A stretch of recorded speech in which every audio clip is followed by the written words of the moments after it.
네, 성경에서 시편은 시와 노래들을 모아놓은 좀 독특한 책입니다.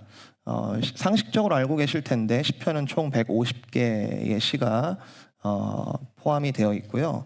사실 이 150개 시 말고도 시편, 그러니까 하나님을 찬양하는 시라고 부를 수 있는 시는 수많은 시들이 있었을 거예요. 예를 들어서 열왕기 상에 보면은 솔로몬이 3,000가지의 잠언을 지었다, 그리고 1,005가지의 노래를 지었다. 이제 이런 표현들이 나와요. 그래서 우리가 여기서 알 수 있는 것은 시편이라는 것이 어느 특정한 날, 특정한 날에만 딱 펼쳐가지고 읽는 어떤 의식적인 그런 종교 의식적인 그런 책이 아니라 하나님을 찬양하는 것은 마치 호흡과 같이 우리가 일상 속에서 순간순간 아주 기쁠 때도 또는 아주 탄식에 가득 찰 때도 사실은 우리가 하나님께 기도하고 노래하고 시를 지어서 하나님을 묵상하는 것, 이것이 이제 시편이 가지는 의의라고 할 수 있습니다.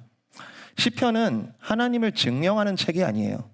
시편을 읽으면서 하나님은 어떤 분이시다 증명을 한번 해볼까 이런 책이 전혀 아니고, 시편은 하나님을 인정하는 책이에요. 하나님을 그대로 인정하고 억셉트하는 그런 책이죠. 우리가 시편을 읽으면서 우리가 느껴야 하는 것은 하나님의 백성으로서 같이 공감대를 이 시를 지은 이 시의 마음과 이 세계로 우리가 초대되어서 같이 공감대를 느끼면서 함께 이 세계로 우리가 들어가는 겁니다. 아주 정제된 표현들을 통해서 우리는 이 시편을 통해 감정을 공유하게 되고, 이 시를 통해서 위로와 도전을 받고, 이 시의 고백을 빗대어서 나도 이렇게 기도하고, 그리고 기어이 이 시의 표현들이 어느새 뒤돌아보니, 내 인생을 뒤돌아보니 이 시의 노래들이 나의 삶이 되어버렸구나, 나의 삶이 되었구나라고 경험하고 인정을 하는. 그래서 우리가 하나님을 증명하는 것을 넘어서 하나님을 이제 점점 인정하게 되는 그러한 삶의 걸음이 시편이 아주 잘 보여주는 거죠. 이건 제가 성도님들에게 아주 공통적으로 관찰되는 현상인데요. 하나님을 깊이 알아갈수록 시편을 좋아하시더라고요. 하나님을 깊이 알아가면 알아갈수록 시편의 말씀들을 이런 표현 많이 나오는데요. 작은 소리로 읊조린다. 계속해서 시로 하나님을 찬양하고 계속 시편을 좋아하시더라고요. 제가 여러 번 말씀드렸는데 성도의 최종적인 종말적인 모습은 찬양일 겁니다. 찬양. 우리의 삶의 마지막에만 그때가 되면 그때 비로소 노래를 부르기 시작한다 이런 뜻이 아니고, 우리가 이 땅을 살면서 찬양이 쌓일 거예요.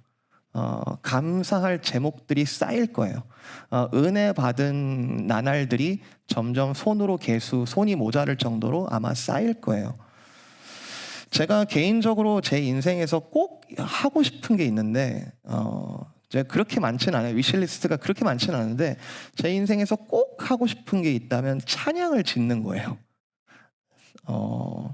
이게 뭐 음악적이고 뭐 현실적인 그런 의미가 아니라 정말 이 땅 살아가는 동안 내 영혼이 부어진 그런 찬양을 참 만들고 싶다, 짓고 싶다, 이런 마음의 꿈이 있습니다.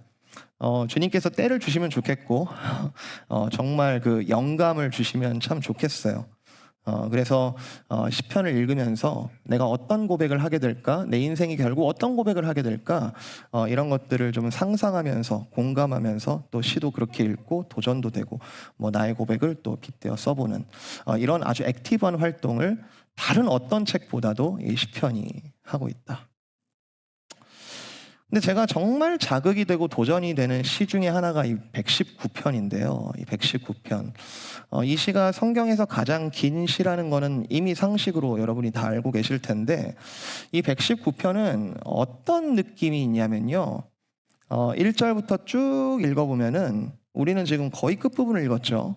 근데 1절부터 쭉 읽어보면 뭔가 이렇게 약간의 은은한 정서가 있어요. 뭔가 되게 극적이거나 뭐 드라마틱하거나 아주 충격적이거나 그런 이모션은 아니고, 뭔가 은은한 그런 정서가 계속 이렇게 이어지는데 이게 워낙 시가 길다 보니까 이게 끊어지지는 않고 계속 그 정서가 이어져요.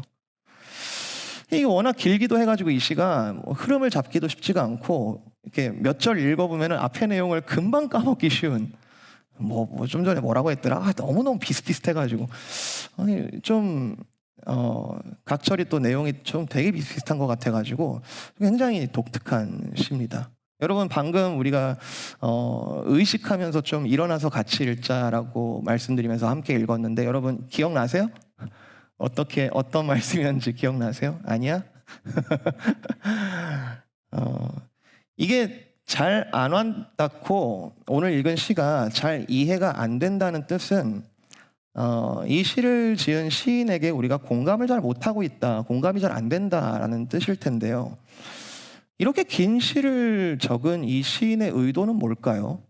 조금 더 감각적으로 조금 더 이렇게 좀 와닿게 좀 쉽게 이렇게 공감할 수 있게 그렇게 시를 지으면 훨씬 더 좋을 것 같은데 이렇게 길게 뭔가 은은하게 끊어질 듯 안 끊어질 듯 이렇게 이어가는 이 시를 지은 목적과 의도가 뭘까요?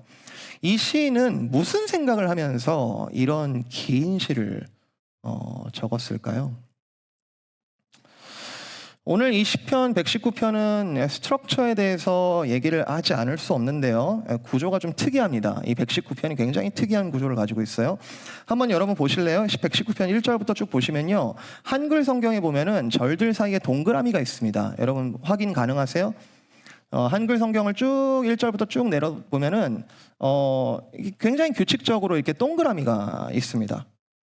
보이세요? 보이세요? 예, 꽤 규칙적이죠? 몇 절마다 있나요? 몇 절마다? 몇 절마다 있죠? 8절마다 있죠. 정확하게 8절마다 있습니다. 다 똑같아요? 중간에 예외 없어요? 한번 보세요. 구구단 8일은 8, 8, 26, 8, 3, 24. 그죠? 정확하게 8절씩 떨어지죠. 자, 그러면 이제 마지막 절이 176절인데 176을 8로 나누면 몇이에요? 지금이 설교 시간인가? 무슨 176을 8로 나누면 22가 나옵니다. 22. 이걸 우리가 한국 문학적인 용어를 빌어서 이제 행과 연이라고 우리가 구분을 해봅시다. 그래서 8개의 행이 총 22개의 연으로 구성되어 있는 장편시입니다. 아주 짜임새가 있는 시예요. 뭐 중간에 더 말을 쓰고 싶어도 더 못 쓰고요. 그리고 여기까지만 쓰고 싶어도 남은 분량을 다 채워야 되는, 그러니까 8절씩 정확하게 22연으로 구성되어 있는 이런 짜임새 있는 시입니다. 그러니까 이 119편을 쓴 시인은 내가 한번 쓰기 시작하다 보니까 하나님을 너무너무 사랑해가지고 내가 할 말이 너무 많다 하면서 한번 이렇게 점점 길어지네 이렇게 길어지게 쓴 게 아니고 너는 다 계획이 있구나. 계획이 있는 거예요. 처음부터 계획이 있었던 거예요. 이 시인은 알 수 없는 미지의 세계를 향해서 펜을 든 게 아니고 이미 정해져 있는 그 세계를 지금 채워가고 있는 그런 중에 있다는 말이에요. 자, 제가 파워포인트를 좀 준비를 했는데 히브리어 알파벳입니다. 뭐 이미 아시는 분들도 있고 처음 보시는 분들도 계실 수 있어요. 제가 친절하게 한글로 다 써놨죠. 히브리어 알파벳의 첫 번째 글자는 알레프라는 글자입니다. 히브리어는 오른쪽부터 읽어요. 왼쪽부터 읽는 게 아니고 알렙, 벳, 김멜, 달렛, 해, 바브. 지금 히브리어 시간 아니에요. 제가 지금 보여드리고 싶은 거는 히브리어의 알파벳이 22개라는 거예요. 히브리어의 알파벳이 정확하게 22개라는 거예요. 아까 119편이 8행씩 몇 년? 22연. 혹시 한영 성경을 지금 가지고 계시는 분들은 이미 힌트를 얻으셨을 것 같은데 이 119편은 어떤 시냐면 8개씩 구성된 한 연의 첫 단어들이 다 같은 알파벳으로 쓰여진 아주 계획적인 시, 아주 구조적인 시예요. 그러니까 119편의 1절에 가장 첫 단어는 알렙으로 시작합니다. 알렙으로. 그리고 2절, 3절, 4절, 5절, 8절까지는 모든 단어가 다 단어가 다르다 하더라도 그 단어의 첫 번째 글자는 다 알렙이에요. 그리고 9절부터는 베트로 넘어가는 거죠. 이해되세요? 여러분 굉장히 똑똑하시네. 이게 신학교 수준인데요. 굉장히 똑똑하시네. 그러면 오늘 우리가 읽은 본문, 자 161절부터 168절은 몇 번째 글자예요? 몇 번째 글자예요? 21번째 글자죠. 21번째 글자죠. 좀 독특한 글자긴 한데 쉰이라고 발음되기도 하고 또 어떤 경우에 씬이라고 발음되기도 해요. 그래서 21번째 글자 21번째 글자가 있습니다. 자 오늘 본문은 히브리어 원어로 보여드려요. 자 161절 자 읽어볼까요? 시작. 알파벳 외웠잖아요. 알파벳 배웠잖아요. 좀 전에. 저도 잘 못 읽는데 한번 읽어보면 사림, 드밥, 푸니, 흰남,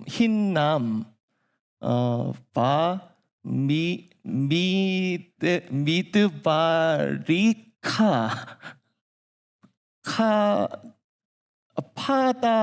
파하드, 리빔. 제가 아무렇게나 읽어도 여러분 믿으실 것 같긴 한데 예, 지금 읽은 것이 161절입니다.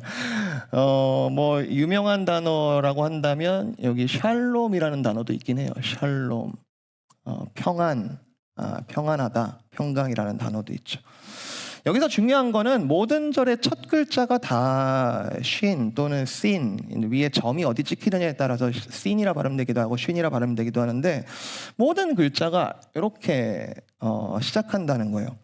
여러분 어떤 느낌이 드세요? 자, 이 시를 누군가에게 전달받았다. 이 시를 누군가에게 딱 받았다. 어떤 느낌이 드세요? 이거는 대충 쓴 게 아니에요. 한 단어 한 단어를 이게 마치 퀼트로 짜듯이 어떤 단어를 어떻게 선택할지를 아주 고심하면서 쓴 흔적이 가득한 시라는 거죠. 제가요, 이 각 단어의 첫 자음, 저게 자음인데 각 단어의 첫 자음을 통일시키는 게 얼마나 어려운지를 제가 한번 해봤어요. 이 설교를 준비하면서 이 신 또는 쉰이라는 이 단어가 끝에서 두 번째 알파벳인데 한국어의 자음 중에 14개의 자음 중에 끝에서 두 번째 자음이 뭐예요? 피읍이죠. 피읍. 예, 피읍. 제가 좀 웃기기는 한데 제가 어젯밤에 굉장히 센치할 때 쓴 거예요. 한번 보여드릴게요. 자,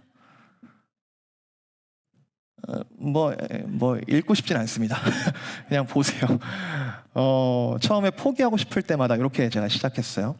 포기하고 싶을 때마다 푸념이 땅을 치고 불평이 하늘 높은 줄 모르고 솟아오를 때 피투성이가 된 줄도 모르고 악에 바쳐서 핑계가 덕지덕지 영혼의 곳곳에 붙어서 마치 포로의 모습 마냥 무력과 무능으로 다 포기하여 쓰러진 저에게 6절을 쓰면서 얼마나 희열을 느꼈는지 몰라요. 그래 여기서 이 단어가 나와야지 하면서 평안하라 나니 안심하라. 푸짐한 안식은 뭐 조금 웃기긴 하죠. 약간 어거질 수 있는데 푸짐한 안식은 바로 거기 있습니다. 피난처, 나의 피난처는 바로 거기 있습니다. 제가 써보니까 알겠더라고요. 이게요 형식을 지키는 것도 되게 어렵고요. 내용을 유지하는 것도 되게 어렵습니다. 형식과 내용 중에 한쪽을 포기하면 어떻게 될까요? 만약에 내용을 버리고 형식만 있으면 그걸 시라고 부를 수 있을까요? 형식만 있으면 글쎄 이제 현대문학의 이상의 오감도 같은 시가 있긴 해요. 뭐 첫 번째 아이가, 두 번째 아이가 뭐 이러면서 굉장히 특이한 시도 있긴 한데 그 완전 난해시고요. 그러니까 이 의미를 모르니까 완전 난해시고요. 요즘 대중가요 가사를 보면은 의미를 찾기가 어려울 때가 있어요. 그냥 버블링을 할 때가 있어요. 그냥 의미 없는 이렇게 음가들을 그냥 넣어서 버블링하기도 하죠.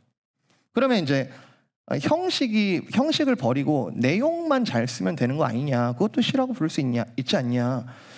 그러니까 이런 질문이 드는 거예요. 그러면 왜 시인은 그 쉬운 길을 버리고 왜 이렇게 어려운 이 형식을 자기가 포기해도 되는데 이 형식을 이렇게 맞추면서 이렇게 긴 시를, 그리고 모든 알파벳을 하나도 남김없이 다 쓰겠다라고 결정을 하면서 왜 이 시를 썼을까?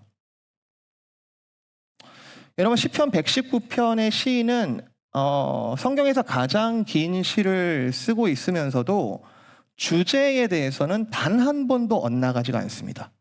주제에 대해서는 단 한 번도 엇나가지가 않아요. 말씀이라는 주제예요. 여러분 발견하셨어요? 읽으시면서 모든 절에 말씀이 나옵니다. 모든 절에 주의 말씀, 주의 말씀, 주의 율법, 주의 의로운 규례, 주의 법, 주의 계명, 주의 증거, 주의 법도들과 증거. 비슷한 단어가 다양하게 사용이 되고 있지만 맥락은 처음부터 끝까지 한 번도 엇나가지가 않아요.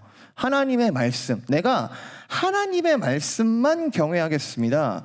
내가 하나님의 말씀만 두려워하겠습니다. 내가 하나님의 말씀만 사랑하겠습니다.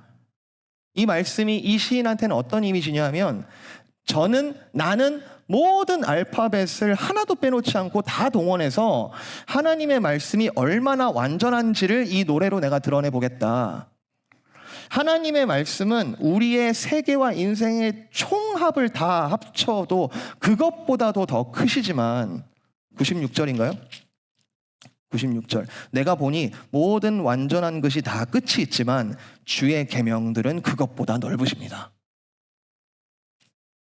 하나님의 말씀은 불확실하지도 않고, 하나님의 말씀은 통제 불가능하지도 않고, 하나님의 말씀은 앞으로 세상이 어떻게 변하는지에 따라서 어떻게 결합하고 어떻게 진화해가지고 어떤 우연과 행운과 기적적으로 갈지 알 수 없는 것이 아니라, 하나님의 말씀은 완전하신 하나님 앞에서 완전합니다라는 것을, 이 형식을 사용하고 있는 거죠.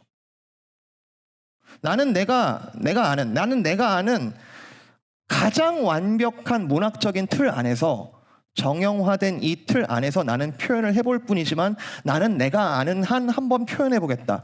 하나님의 말씀은 이처럼 완전하며, 하나님의 말씀은 이처럼 질서 있고, 하나님의 말씀은 이토록 적절하며, 하나님의 말씀은 이토록 오차가 없고 완전히 신실하다.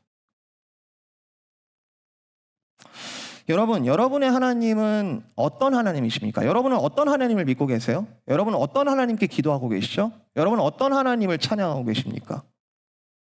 가끔씩 제가 교우님들과 얘기를 나눠보면 각자의 하나님들이 약간 다른 걸 제가 느껴요. 각자가 가지고 있는 하나님이 약간씩 뭔가가 달라요. 이 시인도 자기의 경험이 있겠죠. 자기가 만난 하나님에 대한 경험이 있을 거예요. 근데 이 시인은 이 시를 통해서 뭘 드러내고 싶냐면, 나의 경험이 아니라 이 말씀이 나에게 닿았을 때 나의 경험으로도 다 표현할 수 없는 이 완전하신 그 율법을 조금이나마, 작게나마 나의 모든 가진 것을 다 동원해서 한번 표현해 보겠다. 이 완전하신 하나님. 난 이 완전하신 하나님 뭘 통해서 알았어요? 주의 말씀을 통해서, 주의 율법, 주의 규례, 주의 법, 주의 계명, 주의 증거들을 통해서. 솔라 스크립투라, 종교개혁의 대표적인 표 중에 하나입니다. 종교가 타락했다라고, 지금 이대로 우리가 가면 안 된다라고 루터부터 시작해서 칼빈, 많은 종교개혁자들이 들고 일어났을 때 우리가 어디로 돌아가자? 성경으로 돌아가자. 우리의 경험, 교회의 전통, 우리가 가진 많은 이미지들, 이런 거를 다 부수고 오직 말씀으로 돌아가자. 왜냐하면 그곳에 가장 완전하신 하나님이 계시기 때문에. 시인은 하나님이 완전하시다는 소리를 감히 이렇게 반복적으로, 이렇게 길게, 이렇게 확신에 차서 지금 기록을 하고 있는 거죠. 우리가 다 하나님을 만난 경험이 다 다를 수 있습니다. 근데 어떻게 해요? 말씀하시는 하나님이 우리에게 계시하셔서 이 허락하신 이 말씀을 통해 우리 또한 어느 반석 위에 서 있냐면, 우리는 솔라 스크립투라 위에 서 있는 거죠. 근데 여기서 한 가지 질문이 들었어요. 그러면 왜 나는 이 말씀을 지루하게 여겼던 적이 있었을까?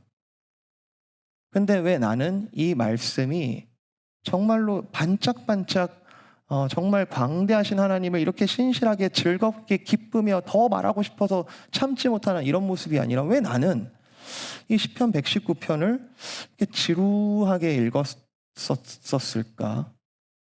똑같이 하나님의 말씀 앞에 서 있는데 누구는 이렇게 즐거워하고 있고 누구는 176절 내내 똑같은 얘기하고 있네 이러면서 지루해하고 있다는 거. 이 차이가 뭘까? 이건 도대체 왜 이런 차이가 날까? 제가 보니까 이 말씀은 객관적인데요. 이 말씀이 나의 주관으로서 이 말씀의 객관성을 인정하는 건 또 다른 차원이더라고요. 객관에 대한 판단 자체가 부족하니, 판단 근거가 부족하니까 유보하자라는 칸트 같은 철학자가 있었습니다. 모르겠다. 뭐 있을 수도 있고 없을 수도 있고. 근데 이 객관성을 내가 받아들이기에는 내가 판단 근거가 없으니 아주 정중하게 거부하는 거죠. 잘 모르겠다. 지금 얘기하지 말자. 과학 지상주의는 모든 판단 근거를 과학에 두고 과학을 최종 권위에 두고 그 아래에서 객관성들을 하나하나 확보하겠다라는 방법입니다. 말씀? 좋은 말이기는 하네. 근데 과학적이진 않네. 그리고 그런 거 다 모르겠고 난 내가 가진 주관으로 이게 제일 최고 권위가 되는 거죠. 내가 가진 주관으로 객관으로 다가오는 모든 것들을 다 쳐내는 것. 좋은 소리. 오케이. 근데 나는 안 믿을래요. 나는 아닌데요. 이게 현대 주류가 된 극단화된 아주 개인화된 주관주의죠. 말씀? 그게 객관적이다? 오케이. 너는 믿으라라는 거예요. 너는 믿어. 지식이나 정보 정도로는 내가 인정하겠다. 그런데 믿는 것은 개인의 자유고 나는 오케이. 119편을 읽으면서 여러분이 119편을 읽으면서 이것을 또 하나의 그냥 객관적인 정보 정도로 저 사람은 말씀을 엄청 사랑하는구나. 저 사람은 말씀에 완전 매료된 사람이구나. 오케이. 그 정도로 객관적인 정보 정도로 그냥 그 사람의 주관적인 주장 또는 그 사람의 개인의 시적 표현 정도로 그냥 인정을 한다면 119편은 누가 읽어도 지루해요. 누가 읽어도 지루해요. 이건 내 말씀이 아니거든요. 그냥 이 사람의 좀 감동받은 어느 날 영감이 떨어진 그런 긴 시? 같은 내용을 너무 길게 말하고 있어요. 저는 이거를 언약적 지식이라고 부르겠습니다. 언약적 지식. 우리의 이 성경이 말하는 이 지식들은 그냥 단순하게 우리에게 정보 전달의 관점에서 그냥 우리 속에 들어오는 것이 아니라 언약적인 지식이다. 이 말씀을 단순히 지식이나 정보 정도로 여기는 것이 아니라 어제나 오늘이나 영원토록 반드시 성취될 언약적인 지식으로 받는 사람, 그런 사람에게는 이 하나님의 말씀이 이 시편 119편이 어떤 의미를 가지겠어요? 어떤 감동으로 다가오겠어요? 이 시인에게 무엇인가가 언약적으로 성취되었으니까 이렇게 쓰고 있겠죠? 지금 이 시인은 판타지로 쓰는 게 아닙니다. 픽션으로 쓰고 있는 게 아닙니다. 무언가가 자기 인생 가운데 내가 속한 공동체 가운데 언약적으로 무언가가 성취되었으니까 이렇게 쓰고 있을 거예요. 뭐가 성취된 걸까요? 뭐가 얼마나 어떻게 성취되었길래 이 시인은 도대체 한두 마디로 끝낼 수가 없고 이렇게 처음부터 계획했던 이 거대한 프로젝트, 이 형식을 하나하나 다 지켜가면서 단 한 가지 주제만으로도 꽉 채워가지고 오직 말씀만이 나의 전부다 라고 이렇게 말을 하고 있는 걸까요?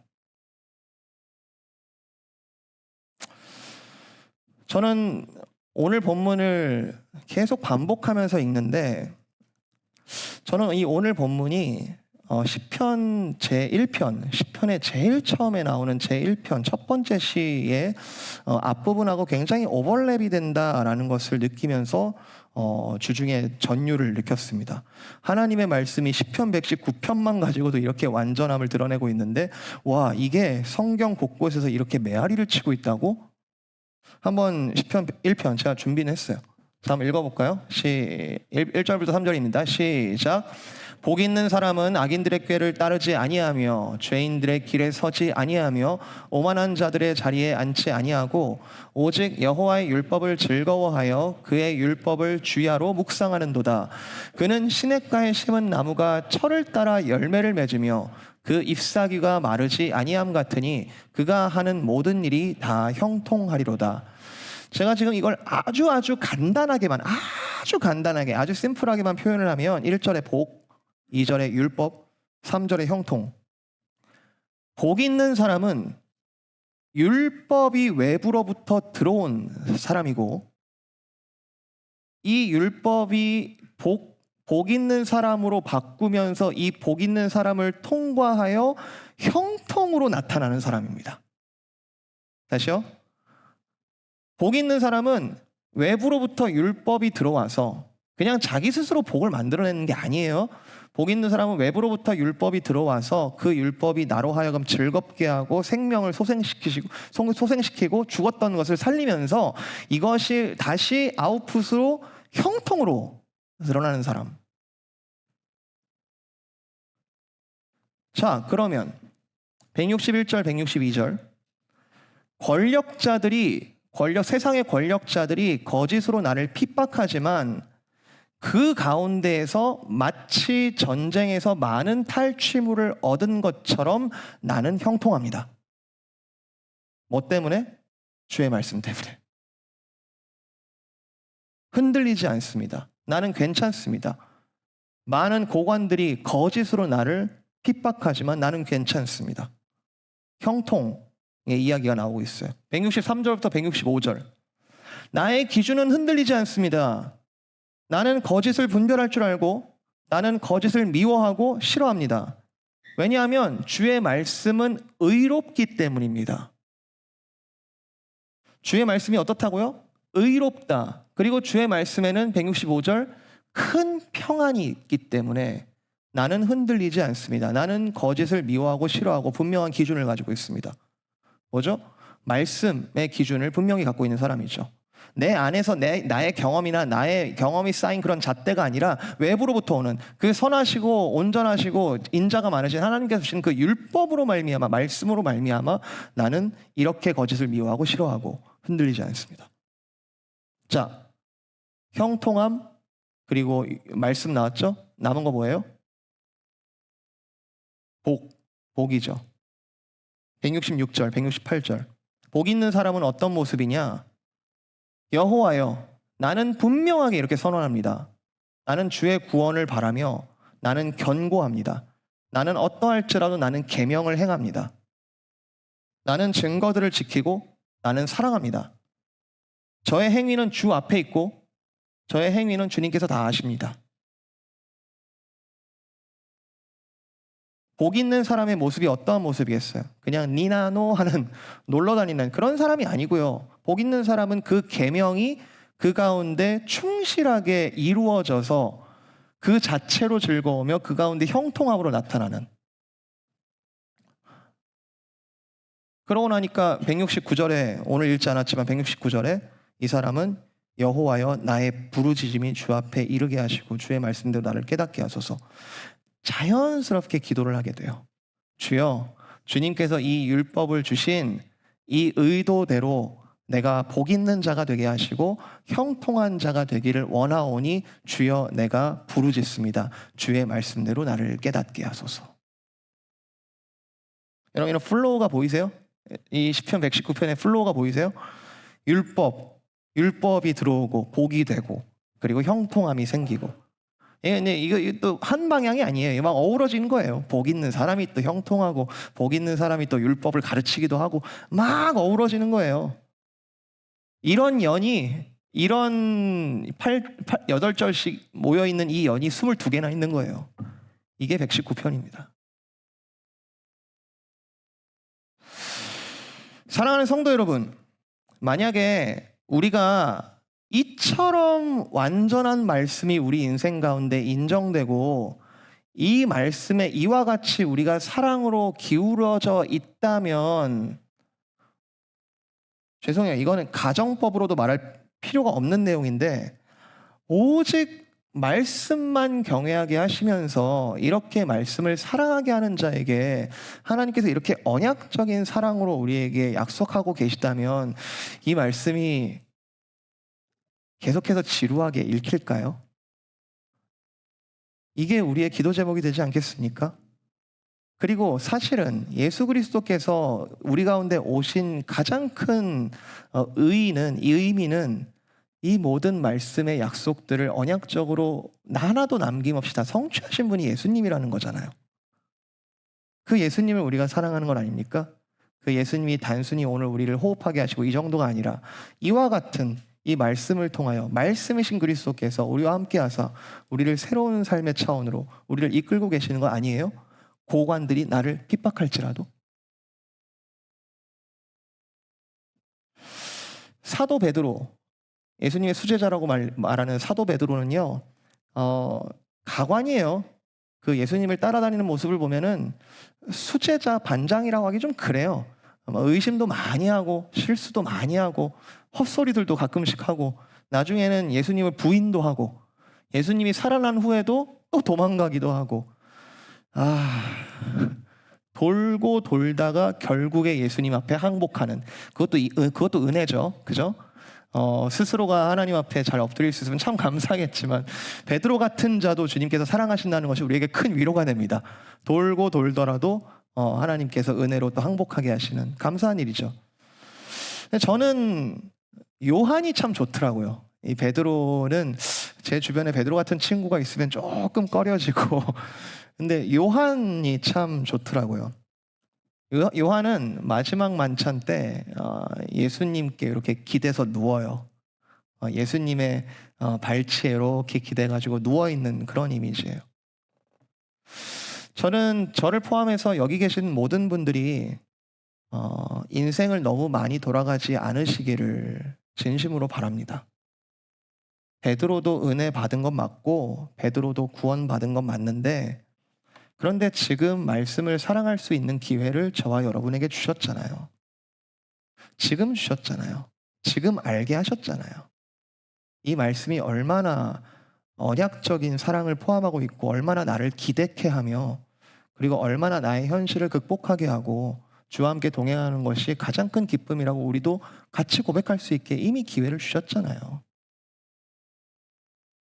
말씀이 머리를 상쾌하게 하고 말씀이 목을 끄덕이게 하고 말씀을 읽을 때마다 가슴이 뜨거워지고 어떤 한 말씀에 딱 꽂혀서 나의 눈물을 쏟고 찬양을 하지 않을 수 없게 하고 또 어떤 말씀이 나를 무릎 꿇게 하고 또 이 어떤 말씀을 통하여서 정말 내가 천성을 향해 걷고 있구나. 강건하면 우리의 연수가 70이고 강건하면 80이다. 많은 예외가 있겠습니다만 우리의 시간들은 하나님께서 우리에게 주신 시간들, 그 시간들 가운데 우리는 사랑할 수 있는 기회들을 얻었잖아요. 여러분 진심으로 축복합니다. 정말 생명의 말씀에 관하여는 이 앞에 단어가 하나 빠졌는데 태초부터 있는 생명의 말씀에 관하여는 완전하신 그 하나님의 말씀, 그 생명의 말씀에 관하여는 우리가 들었고 우리가 봤고 지금도 자세히 보고 있고 우리의 손으로 만지고 있다.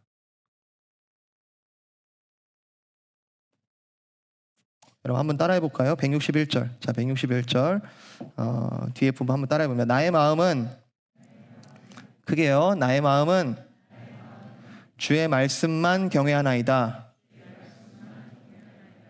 저 보고 하세요. 안 보셔도 돼요. 나의 마음은 주의 말씀만 경외하나이다. 한 번 더요. 나의 마음은 주의 말씀만 경외하나이다.